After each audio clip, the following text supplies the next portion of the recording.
ذاكر الرجالة عاملين لابوراتوري اسيستنت.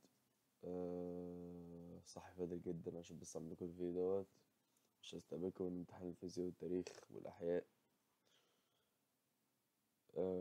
بص بقى، يعني انا قلت لكم، بعت لكم فويس على جوجل واتس، قلت لكم ان لو الامتحان ده عدى كويس انا هنبسط قوي قوي قوي قوي، فيا رب يكون فعلا ده حصل.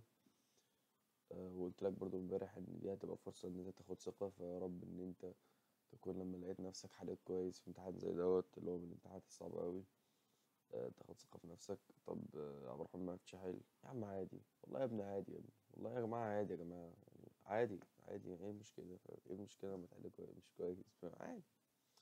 المهم ايه؟